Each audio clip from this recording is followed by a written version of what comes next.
निष्ठावंत वारकरी आहे. त्या वारकऱ्याचं नाव आहे गंधमादन. शेवटचा पुरावा. तसा वेळ संपून गेलाय, जाऊ द्या. सद्गुरूंची कृपा, त्यांचा आशीर्वाद. 5-10 मिनिटं त्यांच्यासाठी बोलतोय. निष्ठावंत वारकरी आहे. त्या वारकऱ्याचं नाव आहे गंधमादन. या वारकऱ्याला युद्धात काम दिलं, झेंडा धरायचं, धर्माची पताका, भगवी पताका धरायचं काम दिलं. लक्ष्मणजी थोडेसे खाली येऊन बोलले, हे गंधमादन जी, का रे म्हणे तुला ध्वज सांभाळायची ताकद आहे? किती प्रेमानं सांभाळशील? गंधमादनानं सांगितलं, लहाने मालक, प्राणापेक्षा झेंड्यावर जास्त प्रेम करील, ध्वजावर जास्त प्रेम करील, पताक्यावर जास्त प्रेम करील, धर्माच्या दंडावर जास्त प्रेम करील. आणि युद्धभूमीच्या ठिकाणी गंधमादन समोर ध्वज घेऊन चालत होता. रावणाचे बऱ्यापैकी राक्षस मेले, पण वानरापैकी एकही जात नाही राहिला. शेवटी रावणाच्या सैन्यातल्या सेनापतीनं सांगितलं, त्यांच्या पक्षातला ध्वजधारी सुद्धा आपल्या पुढे नाचतोय. म्हणून दुसऱ्या दिवशी रावणाच्या एका राक्षसानं चंद्राकृती बाण मारला आणि ध्वज उडून टाकली.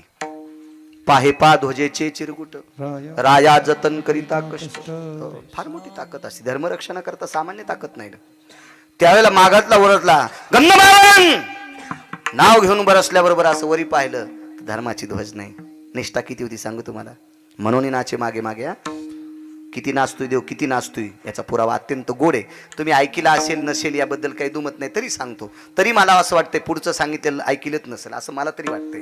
हो, असं मला म्हणायचं नाही मी फार शहाणा आहे. मला कीर्तनात बसल्यावर पुराण सांगता येते. कंबर सुटल्यावर स्टेजच्या बाजूला गेलो गादीच्या की येड्या बाळ्यात माझ्यात काही फरकच नाही. विठाला विठाला विठाला.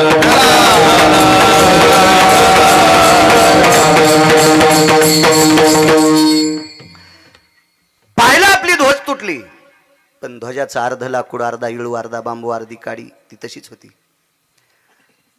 प्रभू रामचंद्राच्या पक्षात वस्त्र फक्त 5च लोकांच्या अंगावर होते. 5. प्रभू रामचंद्राच्या अंगावर वलकल्ले, लक्ष्मणजीच्या अंगावर वलकल्ले, सीताई साहेब अशोक वाटिक येतात. वस्त्र असणारी 5च लोक, त्याच्यापैकी एकाचं नाव होतं किष्किंधेचा राजा सुग्रीव. लगेच गंधमादन बाजूला सरकले, सुग्रीवाच्या कमरेला बांधलेलं उपरणं चिमणे महाराज काढलं. हातामध्ये धर्माच्या ध्वजाची काठी होती. माऊली महाराज ती काठी उजव्या बाजूला टोचली. उजव्या बाजूला टोचल्याबरोबर रक्त बाहेर आलं आणि सुग्रीवाचं पांढरं शुभ्र उपरणं त्या रक्तात घोळशिलं. स्वतःच्या रक्तात, गंधमादनानं स्वतःच्या रक्तात. आणि लालबुंद पताका वरी दाखविली. लक्ष्मणाला सांगितलं, मालक, धर्माची पताका. त्याला युद्धात लक्ष्मण लढत होते की आमच्या मालकावर, म्हणजे मालकावर, प्रभू रामचंद्रावर किती प्रेम करणारी वानर येतं. गंधमादनानं ध्वजा. दुसऱ्या दिवशी कुंभकर्णाच्या लक्षात आलं, बेटा एक ध्वज धरणारं मरत नाही, आपल्याला राम कशाचे ऐकत आहेत. म्हणून दुसऱ्या दिवशी कुंभकर्णाने माव केली, स्वतःच्या बळावर वानर गिळायला सुरुवात केली. 1314 वानर गिळले, त्याच्यापैकी गंधमादन गिळला. तो संतिकेला ऋणी सांगतोय, देव किती नाचतोय, हे भक्तीचं कर्ज आहे, किती नाचतोय देव बघा. एवढं पुरावा ऐका ना पूर्णविराम.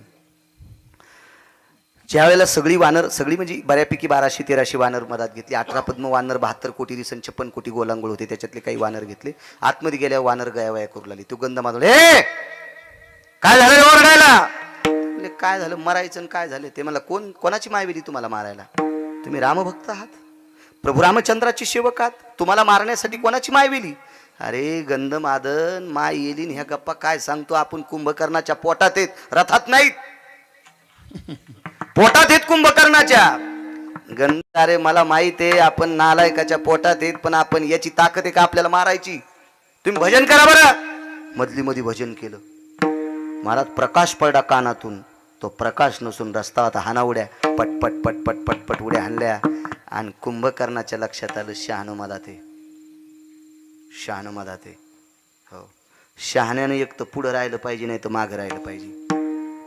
पण शहाणे काय करते, पंक्तीत मुद्या घालून धोतर धरून भावताल फिरते. आणि मग रामा कडी आण बरं, थुत्रीत आणीन तू. हा, काल्याच्या कीर्तनाला नाही, एका कीर्तनाला नाही, पंक्तीत बसल्यावर धोतर धरून फिरवतो. रुमण्यानं हाणायला पाहिजे. विठाला विठाला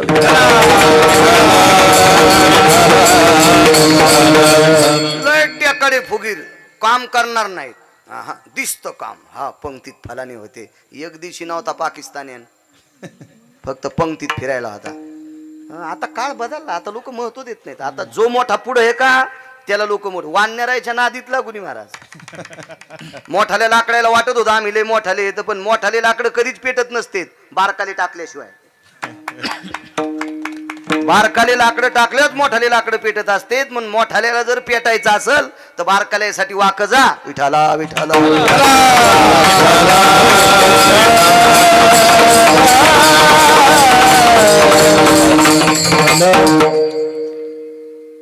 मोठा वाकला की बारकाली नीट काम करीत असते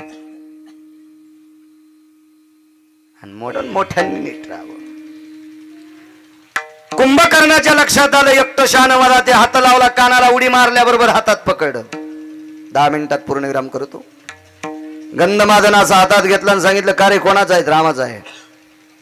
काय दिलं रामानं? काय नाही म्हणले, त्याच्या सृष्टीत निर्माण झाल्या झाडाचा पाला आम्ही खातो, याच्याकरता त्याच्या नावाचं भजन करतो. कुंभकर्णानं सांगितलं तुला 10 घरं सोन्याचे देऊन टाकतो, तू एकदा रावण म्हणतो का? इमानदारीनं तुम्हाला सगळ्याला एकूण एकाची शपथ आहे, आपण किती रुपयात फुटत होतो? 15 दिवस दुसऱ्याच्या गाडीत बिल्ला लावून बसला आणि उद्या मतदान, आज संध्याकाळी बंडल आलं की पहाटच फुटला. हे माणसं हे माणसं हे माणसं. राजकारणाचं असंच असतं, काय नसतं. म्हातारीनं रस पापड्या केल्या चिमणेवा, उन्हाळ्याचे दिवस रस पापड्या केल्या, कच्चून रसन पापड्या पापड्या त्या अशा मस्त तळल्या होत्या. तिनं रसात टाकल्या की चुरचुर वाजायच्या आधी नरम होईत. पापड्या तशाच होत्या ना, काय कायच्या पापड्या म्हणजे गवऱ्याची धापड. हो, काय काय बायलंय सुगरण. एका बाईनं बोटोळे केले, चमच्यानं खाचत नव्हते, हातानं तोडून खाल्ला बोटोळा. काय काय सुगरण नाही. म्हणजे सगळ्या रोज 2 गावचं खातो ना, त्याच्यामुळे मला कळतंय कसं असते. तुम्ही घरचंच खाता, इतकं काय कळणार आहे तुम्हाला? रोज 2 गावचं खातो. पापड्या केल्या आणि वरी वाळू घातलेल्या पापड्या. चैत्रात पाऊस पडला. म्हातारी म्हणली बाब्या अरे पापड्या भिजत्यान, जायवर वरी कुरड्या भिजत्यान. दुसऱ्याच्या माळदावून बब्या गेला आणि धोत्राचं गोथोडं बांधलं, पण वरी टाकूस तर पाऊस वाढला.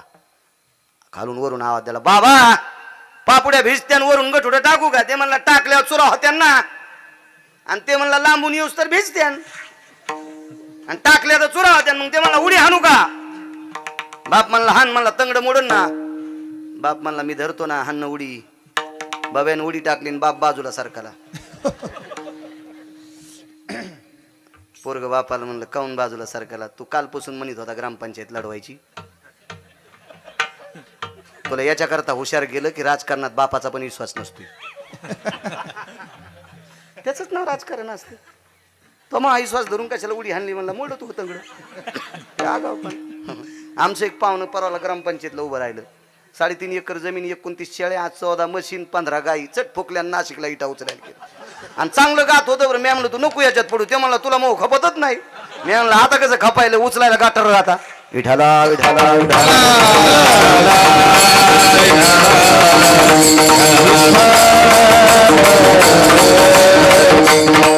घेत नाही म्हणला. तुझ्याचं नाव घ्यायला त्याचं नावच घेत नाही. इतकी इमानदार लोक.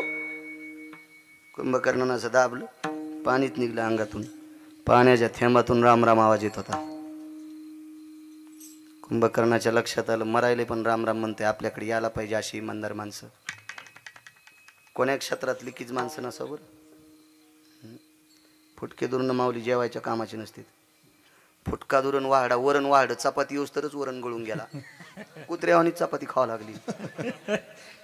फुटके दुरण जीव पण नीट देत नाहीत. तसे फुटके माणसं चांगल्या चांगल्याला बेजार करतात. विठाला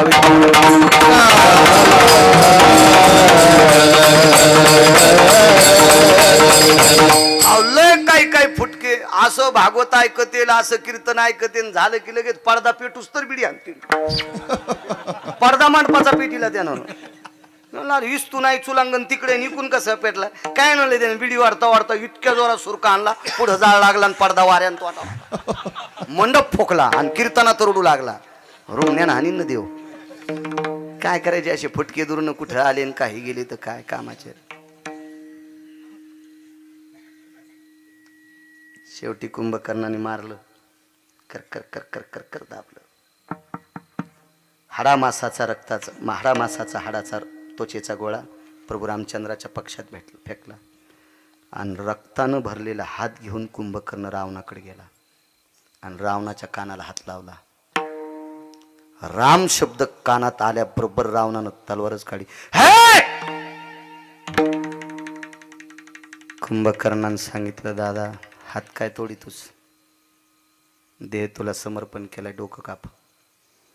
अरे राम विरोधक आहे, तुला नाव ऐकल्यावर राग येतो याबद्दल दुमत नाही, पण तुला रामाचं नाव ऐकून राग आणण्याचा माझा मानस नव्हता.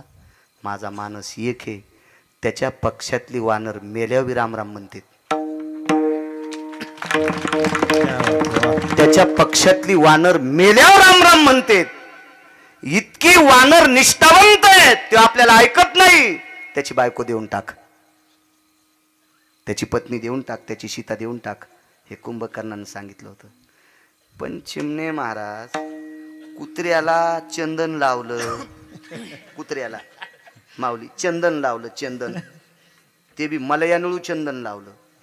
तितक्यानं जमन म्हणून बावनिया लावलं, तापलिया तेला बावनी चंदन शनये कबुंद शीतल. उकळत्या तेलाला वरचं पापन वर तया चक्षुपाती नवे निधरिया खालती तव काला माझ्यायती शीतल स्नेह करी नैवम गांजा कसम लिखितम. गांजा फुकलेले का? वरचं पापन खालच्या पापनाला लागतंय. इतक्या टायमात उकळतं तेल बर्फा इतकं थंड करतंय, त्याला बावनिया चंदन. आणि कुत्र्याला बावनिया चंदन लावलं. आणि बशील कशात? सोन्याच्या पालखीत. तरी आवलात भुकतीच. स्वनशिबिके बैसविले त्याचे भुंकणे न राहे उगले, त्याचे भुंकणे न राहे उगले, त्याचे भुंकणे न राहे उगले.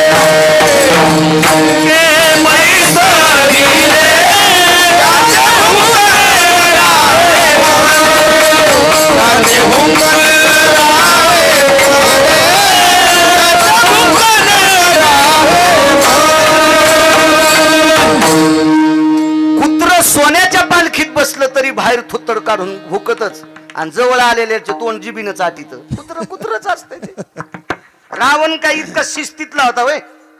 भावानं सांगितलं, दादा ज्याच्या सानिध्यातले वानर मेल्यावर राम राम म्हणतात, इतके इमानदार आहेत, आपल्याला ऐकत नाही तरी ते देऊन टाक. पण स्वभावच रावणाचा वात्रट, ते म्हणलं देत नाही. त्या दिवशी संध्याकाळी गंधमादनाचं प्रेत मारुतीरायला सापड. ऋण सांगतोय, ऋण ऋण ऋण. मारुतीरायला गंधमादनाच्या हाडामासाचा गोळा सापडला. आणि प्रभू रामचंद्राच्या वंजळीत द्याला, मालक काल कुंभकर्णाने याला मारलंय.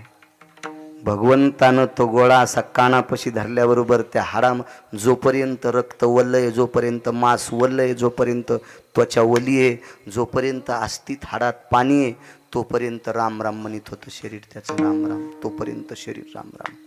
विटेवरच्या मालकानं हृदयाशी गोळा धरला आणि डोळ्यातल्या पाण्यानं तो गोळा धुतला आणि आवाज दिला, राजे.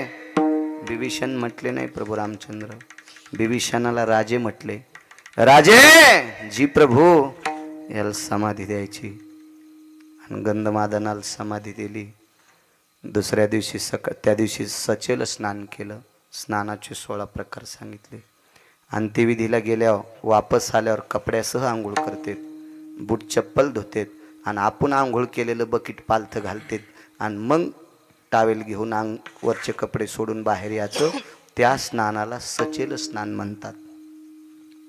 असं स्नान प्रभू रामचंद्रानं गंधमादनाला अंत्यविधी झाल्यावर केलं आणि आवाज दिला, राजे एक करतोय.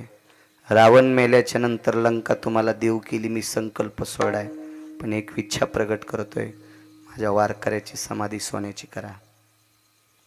पृथ्वीवर जितके देश आहेत, या सर्व देशात वारकऱ्याची सगळ्यात आधी जर सोन्याची समाधी झाली असेल तर ती त्रेतायुगात, त्रेतायुगात वारकऱ्याची झाली. त्याचं नाव आहे गंधमादन नावाचा वारकरी.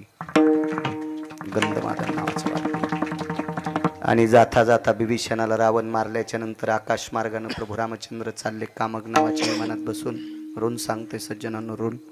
आकाश मार्गाने ज्या वेळेला विमान जात होतं, विमान जाता जाता एका जागेवर थांबलं. सीताई साहेबांनी विचारलं, विमान का थांबतंय? त्या विटेवरच्या मालकाचा सत्कार बिभीषणानं सुवर्ण कमळाच्या फुलाचा माळानं केला. एकात एक 2 पुरावे सांगतो. सुवर्ण कमळाच्या फुलाची माळ गळ्यात घातली होती. भगवंताने एक गळ्यातलं फुल तोडलं आणि विमानातून खाली टाकलं. तर सीतेने विचारलं, अमूल्य किमतीचं फुल खाली का टाकलं? तर देवानं सांगितलं, सीते, रावण तुला आकाश मार्गाने घेऊन जात असताना ज्यानं स्वतःच्या जीवाचं बलिदान दिलंय त्याचा अंत्यविधी मी इथे केलाय, त्याचं नाव होतं जटायू. म्हणून जगाच्या मालकावर त्याचं कर्ज होतं माऊली. विश्वातल्या पवित्र जगाच्या मालकिनीला नालायकाच्या त्रासातून वाचण्यासाठी स्वतःचा जीव दिला, बलिदान दिले. सामान्य कर्ज आहे. ह्या कर्जातून मुक्त होण्यासाठी जगाच्या मालकानं गळ्यातल्या सुवर्ण कमळाची माळाचं फुल काढलं, त्याच्यात टाकलं. म्हणून नाची मागे मागे. त्याच्या मागचा पुरावा तर इतकं गोड आहे. तर्पणविधी केला 3 दिवस. अहो, एका म्हाताऱ्याला 3 पोरं, म्हातारं मेलं, 3 पोरं वायले निघले सारख्या जमिनी. दोघाली एक एक पोरगण, एकाला कोणीच नाही. दोघाली एक एक पोरगण, एकाला कोणीच नाही. ज्याला कोणी नाही ते मेलं. मेल्याच्या नंतर भिंतीला टेकलं. 70-80 एकर जमीन. दोघायला 2 पोरं होते, असे पुतणे होते. चिरल्यावर 3-3 होतील असे पुतणे होते. उभे चिरले तर 4 होते आणि आडवे चिरले तर 8 होतील असे पुतणे होते. इतके जाडजूड होते. माऊली तुमचं काहीच नाही जाड, असे जाड होते ते. हो चिमणे बुवा, तुम्ही काहीच नाही, असे जाड होते ते. आणि दोन्ही पुतणे असे पाहू लागले. माणसं जमले, सोयरे धायरे जमले. आता आंघोळीला प्रेत काढायचं, पण कपडे काढायशिवाय प्रेत आंघोळीला काढता येत नाही. पाणी कोण धरायचं, गाडगं कोण धरायचं बाबाजी. मग गावातला एक प्रतिष्ठित व्यक्ती आला आणि त्या बाईला सांगितलं, माय पाणी कोण पाहिजे. म्हणले 2 पुतणे आहेत, फुकट पाजित नाहीत. नवरा भिंतीला टेकल्यावर 100 रुपयाच्या बॉन्डवर नवऱ्याचं प्रेत बाजूला असताना बाईनं अंगठा द्याला. किती दुःख असेल हो.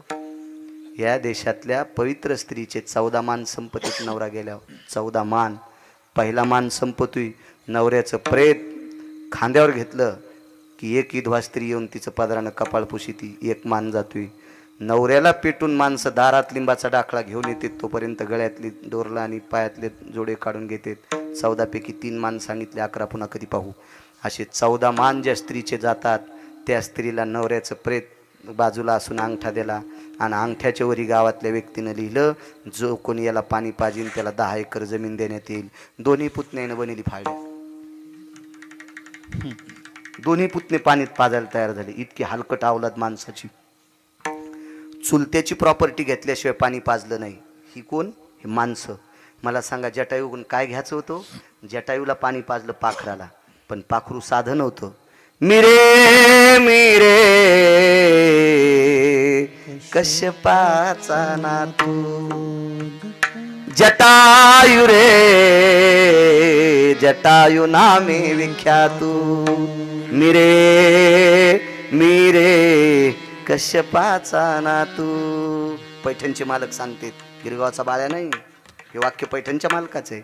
मिरे कश्यपाचा नातू जटायू नामे विख्यातू. अरुणाचा रे सुतो. अरुणाचा मुलगा होते ना. आणि कोणाचा पुतण्या? गरुडाचा. त्याचा काका किती पावरबाज माऊली. त्याच्या काका पळशी कान धरून नाचल्याशिवाय पंढरपुरातला मालक भेटत नाही. कान धरून या नाचेन गरुड पारी. त्याच्या चुलत्यापाशी नाचल्याशिवाय पंढरपूरचा मालकच भेटत नाही. इतका पावरबाज चुलता, इतक्या पवित्र कुळातलं पोरग जटायू. आणि त्या जटायूनं सीतेचं संकट हरण करण्याकरता प्राणाचा आहुती दिली. हे कर्ज देवाच्या डोक्यावर होतं. म्हणून जगाच्या मालकानं पाणी पाजलं, भडाग्नी दिला, 3 दिवसाचा तर्पणविधी केला आणि जाता जाता पुष्पांची आदरांजली दिली. म्हणून नाचे मागे मागे. पुन्हा पाठीमागे या थोडंसं. प्रभू रामचंद्र अयोध्येत पोचल्यावर ठराविक दिवसाला एक पत्र गेलं अयोध्येत. पत्र बिभीषणानं पाठील तर लंकेत आवर्षण पडलं. आवर्षण शब्दाचा अर्थ सांगता येईल का जिनच्या पॅन्टीवाल्याला? आवर्षण कशाला म्हणतात? आवर्षण किती सप्ते, किती भागवत, किती रामायण, किती प्रवचन. लांबी रुंदी वाढली आपली, खोली वाढणं ना. खोली गुण कोणाला येतं? तुम्हाला सवय लागली बाकीचे शब्द डोक्याला गुंडाळायची. आवर्षण या शब्दाचा अर्थ पाऊस न पडणे. इथून सुरुवात आहे आपली. वा बरे, हे तुमच्या लक्षात राहत नाही म्हणून आमच्या महाराजाचं शिजत आहे. तुम्ही ध्यानात धरले, आम्हाला तर इटा उचलायला जावं लागेल. पण एक सांगतोय, तुम्ही लक्षात ठेवत जा. तुम्ही लक्षात ठेवलतच आमचे लोक कीर्तन नीट करते. नाही तर तुम्ही असे म्हणल्या मग आम्ही गाणेच म्हणतो, विठाला विठाला विठाला.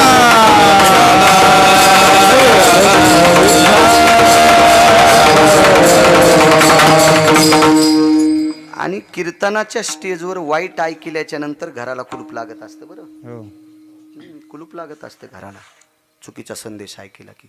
म्हणून तुम्ही इतके सुज्ञ झाले पाहिजे की तुमच्या पुढे आम्हाला बोलताना आमची कष्टे ओले झाली पाहिजे घामानं. अरे बापरे, पटकन सांगितलं पुरावा आहे म्हाताऱ्याने. मग अशी एक ओळी सांगितली ना. हो चला, पत्र आलं, आवर्षण पडलं. प्रभू रामचंद्र पत्र पाहिल्यावर थोडेसं डोळ्याला पाणी आलं. सीताई साहेबांनी विचारलं, काय झालं मालक? काय नाही, लंकेत पाऊस पडला नाही. तर सीतेनं सांगितलं, नका पड ना पाऊस, समुद्र चारी बाजूने आहे ना.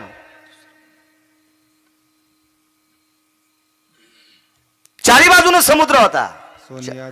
सोनियाची पुरी समुद्राचा वेढा, समुदाय गाढा राक्षसाचा. चारी बाजूने समुद्राचा वेढा, पाण्याला काय कमी आहे? भगवंत म्हणतात, सीते ऐक, समुद्र चारी बाजूने पण खारा आहे ना.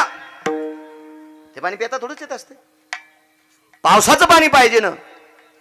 संपूर्ण नक्षत्र गेले पण पाऊसच नाही. सीताई साहेबांना सांगितलं, पाऊस का पडत नसेल? बिभीषण तर भजने महाराज. बिभीषणानं भजनने नंबर 1चं केलं. किती नंबर 1चं सांगू तुम्हाला? बिभीषणानं भजनाच्या बळावर मारुतीरायानं आग लागल्यावर स्वतःचं घर वाचिलं. तुका म्हणे आगणे झाला से शीतळ, प्रतापे सबळ नामाची. नामाच्या बळावर अभंग नागपूर प्रतीतला आहे बरं. पुन्हा घरी गाथा गेल्यावर वाचतील म्हणले, हा अभंग तर शपक आहे. सुंबळ्या, अभंग शपक असू दे ना, गाण्यापेक्षा चांगला आहे ना. वक्ते बाबा म्हणत होते, विठाला विठाला विठाला.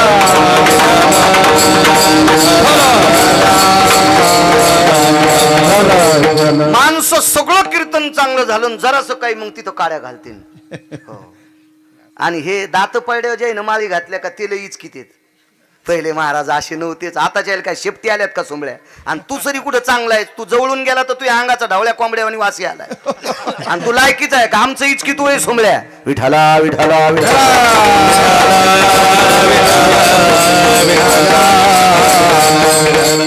आपल्याला वाटते दुसऱ्याने इचकायच्या अगोदर आपणच सांगितलं पाहिजे. हो ना, त्याची वकालत तिकडच बोंबलत गेली पाहिजे. कशाला तू शहाणपणा करतो? पप्याची माय तू या थोतरी धाण्याली, तू आमचे धोत्र धुवाला. त्याला इकडे जोर असतो, इकडे इचकायचा. ज्याला तिकडे काही नाही, मग ते इकडे घुटमळत असते. पण महाराजांनी लक्षात घेतलं पाहिजे, चौकून वाजलेले आपल्याकडे आलेत, हे एक दिवशी आपल्याला वाजित येईल. विठाला विठाला.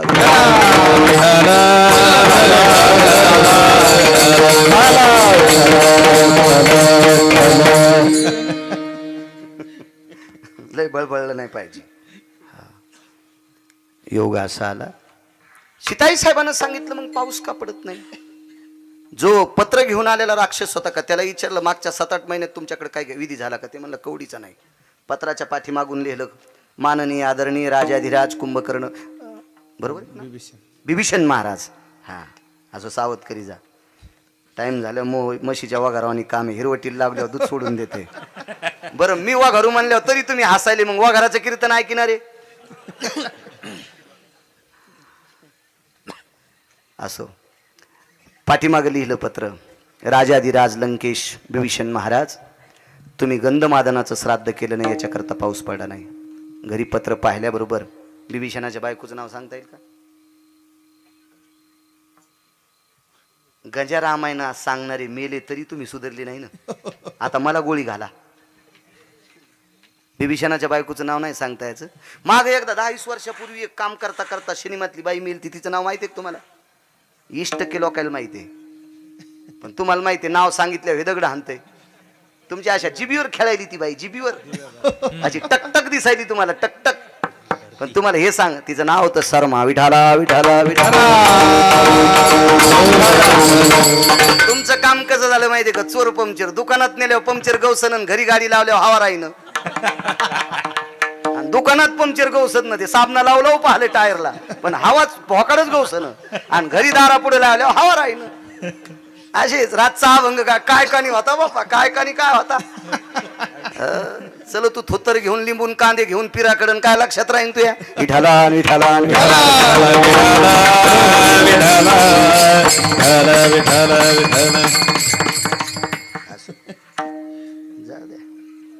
चोट्टे आहेत म्हणून इमानदाराला किंमत आहे माऊली.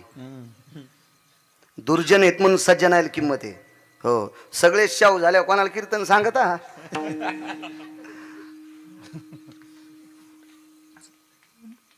शर्मा त्रिजटा, सीतेची मैत्रीण, लक्ष्मीची मैत्रीण, लोण्याचा गोळा घेतला, दह्याची घागर घेतली, साखर घेतली आणि समाधी धुतली. समाधी धुतली, समाधीची पूजा केली.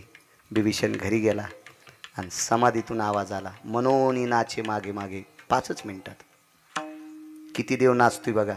समाधीतून आवाज वैकुंठात गेला, पंढरपुरातल्या मालकाला गेला, काशीतल्या मालकाला गेला, सत्यलोकातल्या ब्रह्मदेवाला गेला आणि सांगितलं, देवा निष्ठेनं भजन मरेपर्यंत केलंय, मेल्यावर जोपर्यंत मास वलय तोपर्यंत केलंय, आणि असं भजन केलंय की त्या भजनाचं पाकिट नाही. हे तर मानावंच लागेल ना, मानावंच लागेल का नाही. निष्काम भजन केलं देवा. मग एक काम कर ना देवा, निष्ठेनं भजन केलेल्या वारकऱ्याची सेवा ज्या राजानं केली, त्या राजाच्या नगरीत जर पाऊस पडत नसेल तर आम्हा वारकऱ्याला काय किंमत आहे. विटेवरच्या मालकाला सांगितलं, देवा तू जन्माला आला त्यावेळेला सूर्य थांबला, पळभरी माध्यानाशी दिन कर पळभरी होय स्थिर. अरे तू जन्माला आला देवा त्यावेळेला सूर्य थांबतोय. देवा तुझा एक भक्त झोपी गेल्याच्या नंतर भजन करीत होता, त्याचं नाव आहे अर्जुन, त्याच्या अंगावर चिरून भजन करीत होते, त्याचं नाव आहे अर्जुन. अरे त्याला प्राणदान देण्यासाठी तो 3:30 वाजता सूर्य माळीलाच रे. लाविले सुदर्शन भास्कराल पविले. सुदर्शन आड घातलंस आणि सूर्याला लपवलंस रे. 3:30 वाजता सूर्य मावळलाय. देवा तुझ्या करता द्वापार युगात रात्रीच्या वेळेला चंद्र थांबला. एक शपथ पुरावा आहे, मध्यरात्री काग सखे चंद्र थांबला, कृष्ण जन्मला ग सखे काना जन्मला, कृष्ण जन्मला ग सखे काना जन्मला. द्वापार युगात तुझ्यासाठी सूर्य चंद्र थांबलाय. 2 प्रहरी काग सखे सूर्य थांबला, 2 प्रहरी काग सखे सूर्य थांबला, राम जन्मला ग सखे राम जन्मला, राम जन्मला ग सखे राम जन्मला. हे देवा तुझ्यासाठी सगळा निसर्ग ताब्यात ठेवतो, मग निष्ठेनं भजन करणाऱ्या करता का नाही. दिवस होता चैत्रातली तृतीया, चैत्र महिन्यातली शुद्ध तृतीया, पाडवा, प्रतिपदा, द्वितीया आणि तृतीया. पाडवा होऊन 3ऱ्या दिवशी दुपारच्या वेळेला 12 वाजता 1.5 घंटा पाऊस पडला आणि लंकेत पूर्णतः पाणी झालं. कोणाची ताकद आहे? पंढरपुरातल्या मालकाची. कोणी जटा हलिल्या? काशीतल्या मालकानी. कोण निसर्गाच्या कळा बदलल्या? सत्यलोकातल्या मालकानी. पण ह्या सगळ्या कळा करणं, नाचणं म्हणजे पायात घुंगर बांधून नाचणं नाही, भक्तांची पडलेली कामं करणे इति नाम नाचणे. मग वानराच्या योनीतला भक्त एवढा मोठा वारकरी टोकाला गेल्या, त्याच्यासाठी निसर्ग बदलून चैत्र महिन्यातल्या तृतीयेच्या दिवशी पाऊस पाडावा लागतंय. हे भक्ताचं ऋण फेडण्यासाठी जगाचा मालक नाचतोय, म्हणून मालक दुसऱ्या कडव्यात म्हणतात, मनोनी नाचे मागे मागे, मनोनी नाचे मागे मागे, मनोनी नाचे मागे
विठ्ठलपरण सादर करतो एक माझ्या गुरुजींचं श्री कृष्णादादा साळुंके यांचं विठ्ठलपरण सादर करतो.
एक बाबाजीचा आपल्याला मी केलेलं आहे माझ्या मनाने आवडलं तर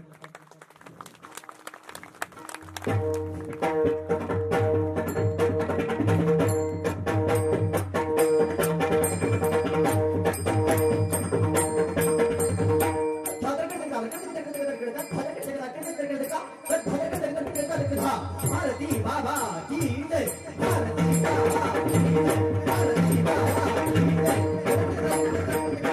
की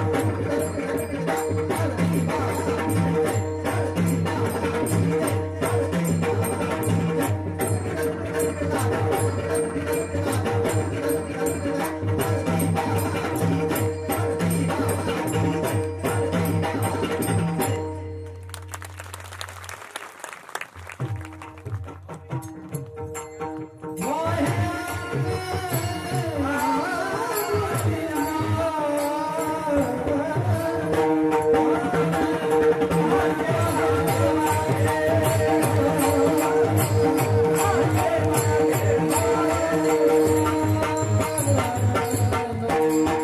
मोठ्या श्रद्धेने चालत असलेला अखंड हरिनाम सप्ताह गुरुवर्य महंत श्री 1008